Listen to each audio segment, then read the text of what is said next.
அருமை நண்பர்களே, தேவன் உங்கள் எல்லோரையும் ஆசீர்வதிப்பாராக. நான் இப்படியாக சொல்லும் பொழுது தேவன் உங்கள் எல்லோரையும் ஆசீர்வதிப்பார் என்று நான் உங்களுக்காய் ஜெபிக்கிறேன். நான் உங்கள் நிமித்தமாய் கேட்கிறேன். உங்கள் நிமித்தமாக நான் விண்ணப்பிக்கிறேன். நான் இந்த ஜெபமானதை தேவனிடத்திலே உங்கள் நிமித்தமாக செய்கிறேன்.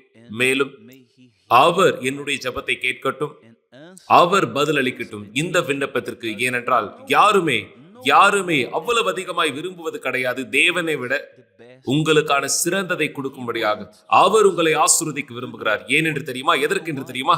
தேவன் எதற்காக உங்களை ஆசீர்வதிக்க விரும்புகிறார் என்று தெரியுமா? நான் ஆசீர்வதிக்கப்பட வேண்டும், நீங்கள் எல்லோரும் ஆசீர்வதிக்கப்பட வேண்டும் என்று. ஏன் என்று தெரியுமா? உங்களுக்கு தெரியாது. அப்பொழுது இங்கு இந்த ரகசியமானது இருக்கிறது. ஏனென்றால் அவர் தகப்பனாயிருக்கிறார். அவர் ஒரு தகப்பனாக அவர் விரும்புகிறார் பரிசுத்தப்படுத்தப்படும்படியாக. அவருடைய நாமமானது பரிசுத்தப்படுத்தப்பட வேண்டும் நம்முடைய வாழ்க்கையிலே, நம்முடைய வாழ்க்கையின் மூலமாகவும். மேலும் இதனுடைய விளக்கம், அவர் தன்னுடைய பிள்ளைகள் ஆசீர்வதிக்கப்படும்படியாய் விரும்புகிறார். உலகமெங்கும் இந்த பரவ வேண்டும். அதன் மூலமாக மற்ற மக்களும் கூட பார்க்க முடியும் அவர்களை, அவருடைய பிள்ளைகள் மூலமாக. அவர் விரும்புகிறார், அல்லது அவருடைய நாமமானது பரிசுத்தப்படுத்தப்படுவதை விரும்புகிறார் உங்கள் மூலமாக, என் மூலமாக. ஆனால் எப்படியாக அவருடைய நாமமானது என் வாழ்க்கையிலே பரிசுத்தப்படுத்தப்பட முடியும்? அவர் என்னுடைய தேவைகளை சந்திக்காத பட்சத்திலே. எனவே தான் அருமை நண்பர்களே, அவர் மிகவும் அதிக விருப்பமுள்ளவராயிருக்கிறார் நம்மை ஆசீர்வதிப்பதற்கு. நாம் ஆர்வமாய் இருப்பதை பார்க்கிலும், நாம் விரும்புவதை பார்க்கிலும் அதிகமாக இருப்பினும் எப்படியாக இந்த பிரச்சனை சரி செய்யப்பட முடியும்?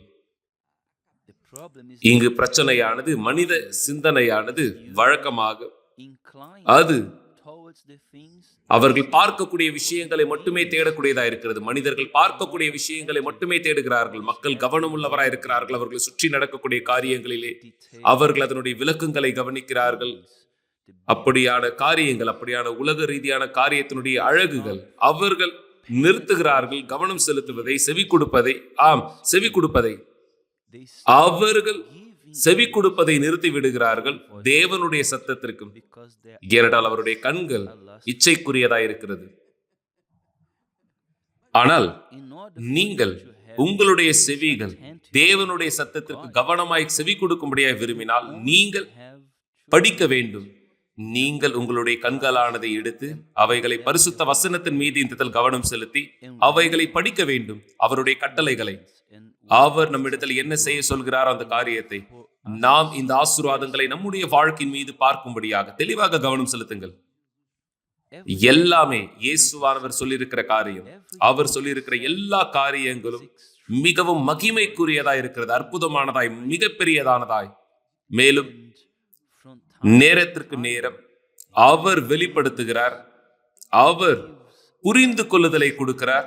அவர் அந்த புரிந்து கொள்ளுதலை கொடுக்கிறார். அவர் எதை பேசியிருக்கிறாரோ அந்த காரியத்தை குறித்து அதன் பிற்பாடு இருதயிலே நாம் அந்த புரிந்து கொள்ளுதலை ஏற்றுக்கொள்கிறோம். ஓ, அருமையானது, இது அற்புதமானது என்று.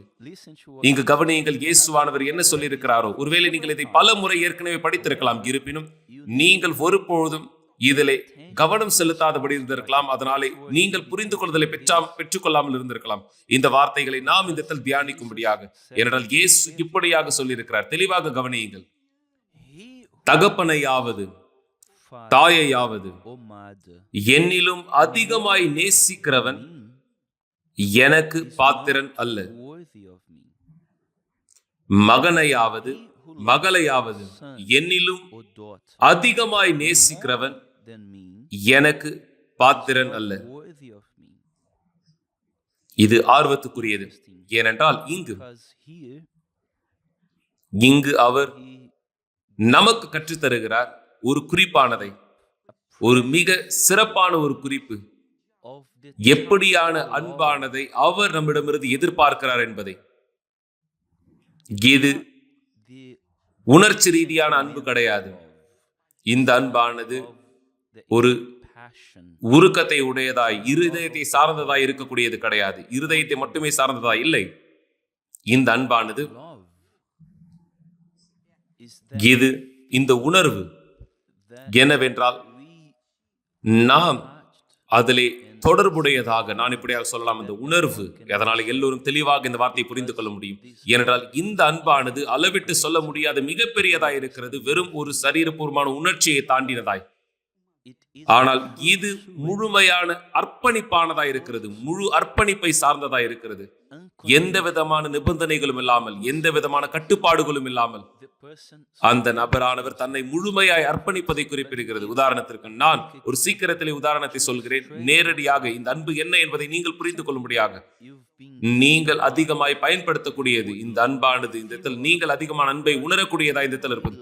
எப்பொழுது நாம் ஒருவரை மெய்யாகவே நேசிக்கிறவராய் இருக்கிறோமோ, நாம் அப்படியாய் நேசிக்கும் பொழுது எனக்கு நினைவிருக்கிறது என்ன நடந்தது என்று. இருவருக்கும், எனக்கும் எஸ்தருக்கும், நாங்கள் இந்த அன்பிலே இந்த இடத்தில் இருந்த பொழுது, நாங்கள் இந்த அன்பிலே இந்த இடத்தில் இணைந்த பொழுது, நாங்கள் எங்களை இந்த இடத்தில் கொடுத்தோம். ஆவியோடும் ஆத்துமாவோடும் சரீரத்தோடும் நாங்கள் திருமணம் செய்து கொண்டோம். எனக்கு திருமணம் செய்து கொள்ள நிலைமையானதில்லை. எனக்கு எந்த விதமான நிலைமையும் இல்லாது இருந்தது. ஏனென்றால் எனக்கு இருக்கக்கூடிய அந்த சம்பளமானது, அந்த பணமானது மிகவும் குறுகலானதா இந்த இடத்தில் இருந்தது. உங்களுக்கு தெரியுமே. ஆனால் நான் மிகவும் கவனமாய் இருக்க வேண்டும் என்னுடைய செலவுகளிலே. நான் அப்படியாக இந்த இடத்தில் ஒரு கத்தியினுடைய முனையிலே நடந்து கொண்டிருந்தேன் என்று சொல்லலாம். நான் கவனமாய் நடக்க வேண்டும், இல்லை என்றால் அறுத்துக் கொள்வேன். தெளிவாக கவனியுங்கள் நண்பர்களே. நாங்கள் எங்களுடைய முழு பலத்தோடு எல்லாவற்றையும் ஒன்றிணைத்தோம். நானும் எஸ்தரும், நான் எஸ்தருக்காக, எஸ்தர் எனக்காக.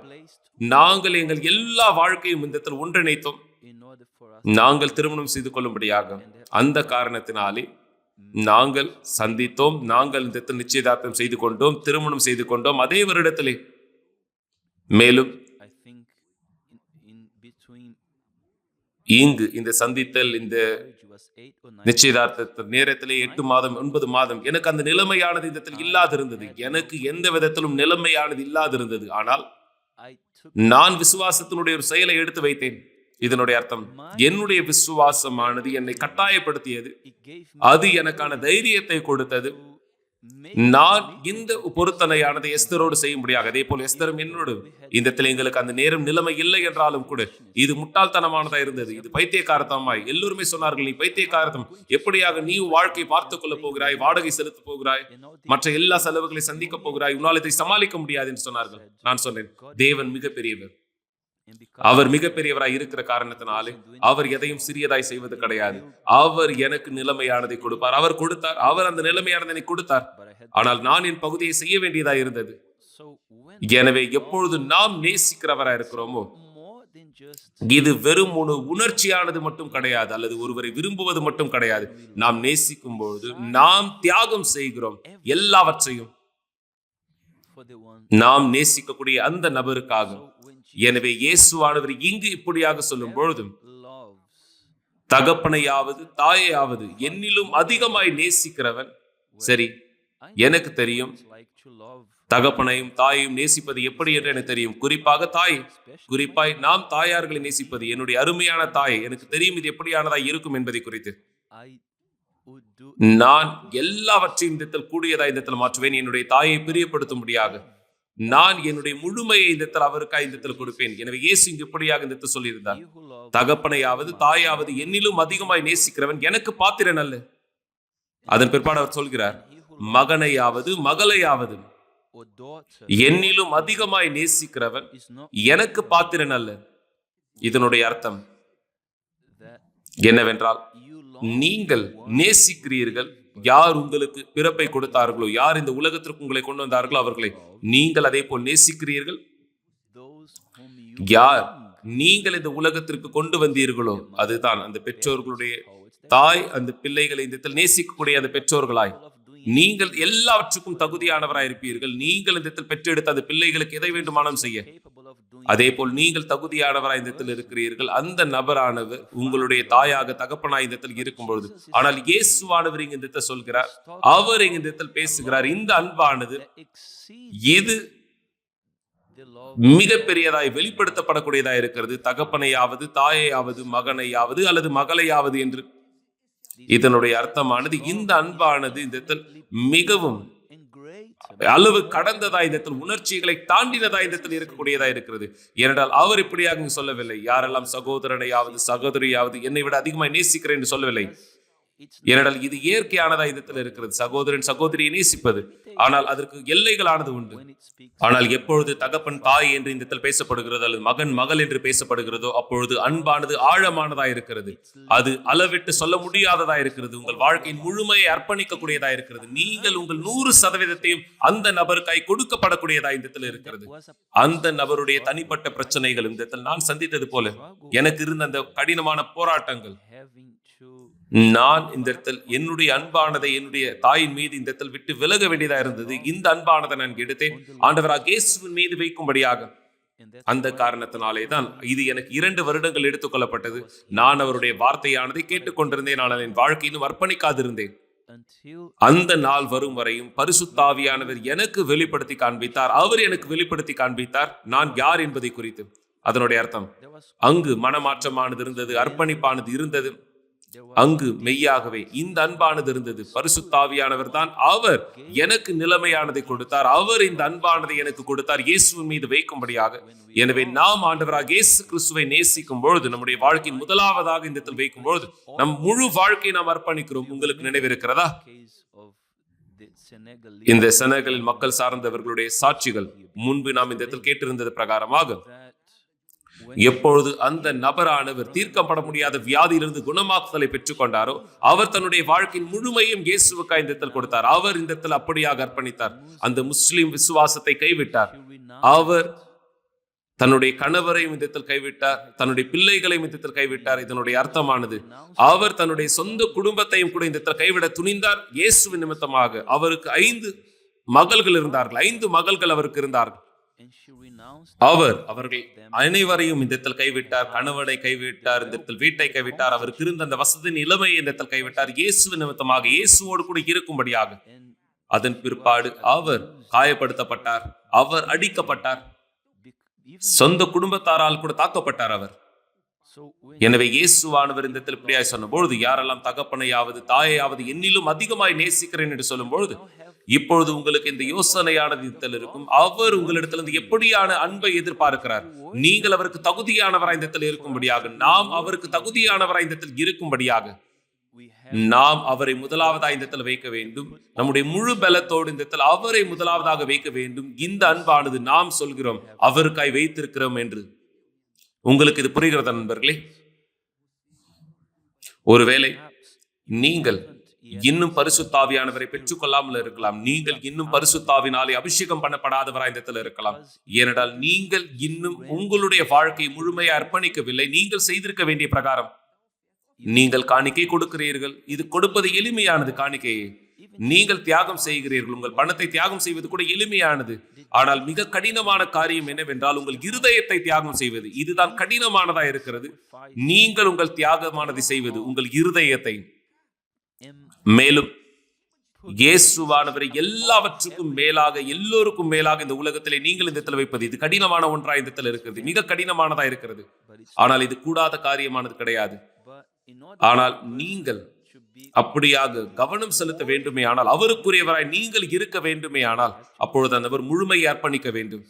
எனவே நீங்கள் இதை தெளிவாக இந்த இடத்தில் பார்க்கலாம்.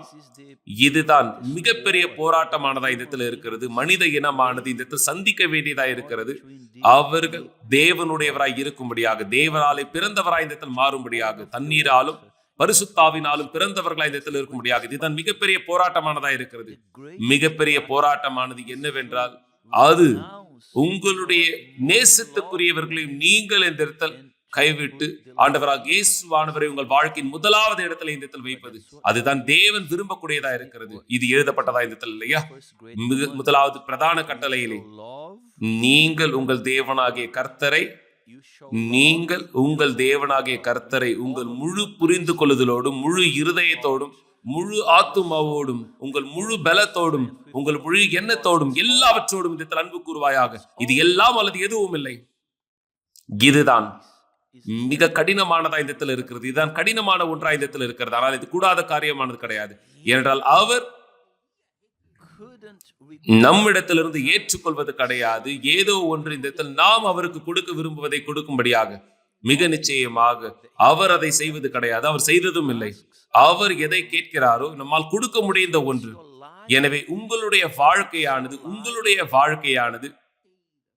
உங்களுடைய முழு வாழ்க்கையானதை ஆண்டவராக இயேசுவுக்காக அர்ப்பணிக்க அவர்தான் முதலாவதாக இருக்க வேண்டும். உங்கள் கணவரை விட மேலாக, உங்கள் மனைவியை விட மேலாக, உங்கள் மகனை விட, மகளையை விட மேலாக, உங்கள் குடும்பத்தை விட மேலாக, நீங்கள் எந்த தகுதியுடையவராக இருக்கிறீர்களோ சமுதாயத்தில் அந்த தகுதிக்கு மேலானதாக, எல்லாவற்றுக்கும் மேலாக அவர்தான் முதலாவதா இந்த இடத்தில் இருக்க வேண்டும். முதலாவதா இந்த இடத்தில் இருக்க வேண்டும்.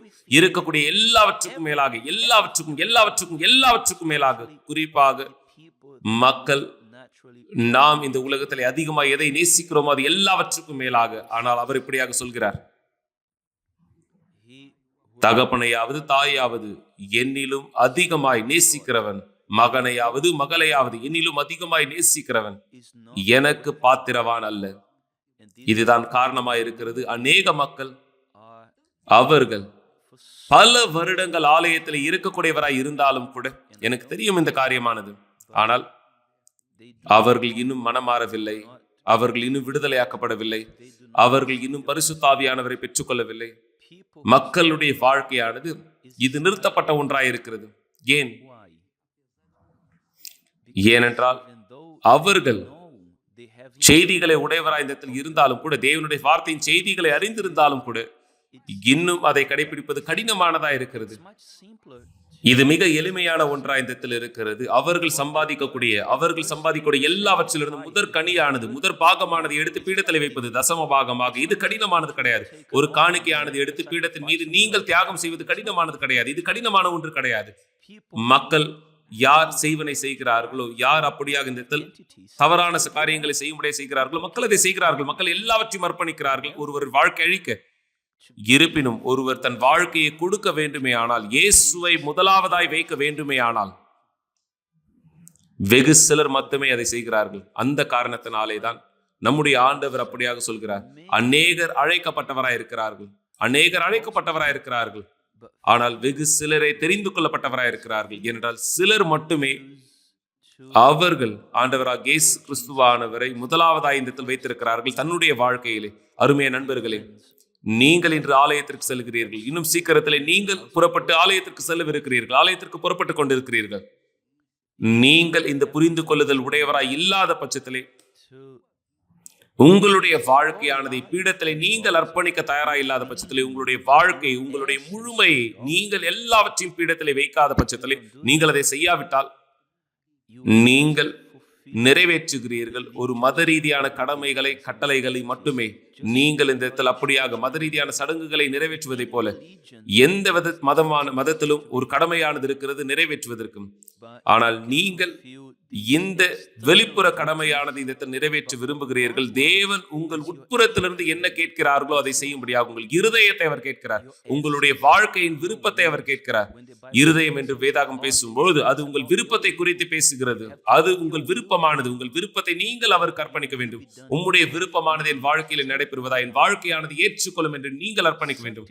உம்முடைய நாமம் என்னுடைய வாழ்க்கையிலே பரிசுத்தப்படுத்தப்படுவதாய் நான் தயாராக இருக்கிறேன். நீர் என்னுடைய வாழ்க்கையில் ஏதேனும் செய்யும்படியாக, பரிசுத்தப்படுத்தப்படும்படியாக எப்பொழுது நீங்கள் இந்த விருப்பத்தை உடையவராக இருக்கிறீர்களோ, அப்பொழுது அந்த வாழ்க்கைக்குள்ளாக தேவனுடைய ராஜ்யமானது வருகிறது. ஆண்டவராக இயேசுனுடைய ராஜ்யம் வருகிறது. தேவனுடைய ஆவி அவர்கள் மீது இந்த இடத்தில் வருகிறது. அவர்கள் மூலமாக தேவனுடைய சித்தமானது இங்கு பூமியிலே நடைபெறுகிறது. இது பரலோகத்திலே நடைபெறுவதை போல. ஏனென்றால் அவர்கள் வழி நடத்தப்படுகிறார்கள், பரிசுத்த ஆவியானவர்களை நடத்தி செல்லப்படுகிறார்கள். தேவன் உங்கள் எல்லோரையும் ஆசீர்வதிப்பாராக. மறக்க வேண்டாம், இது அர்த்தமற்றதா இந்த இடத்தில் இருக்கும். நீங்கள் சரீரபூர்வமான வேலைகளை வெளியே செய்வதில்லை, ஆனால் உங்கள் உட்புறமானது இந்த இடத்தில் இன்னும் முழுமையாய் அர்ப்பணிக்கப்படாத பட்சத்திலே ஆண்டவராக இயேசு கிறிஸ்துவினுடைய கைகளிலே தேவன் உங்கள் எல்லோரையும் ஆசீர்வதிப்பாராக. நாளை உங்களை சந்திக்கிறேன் ஆண்டவராக இயேசுவின் நாமத்தினாலே. ஆமென்.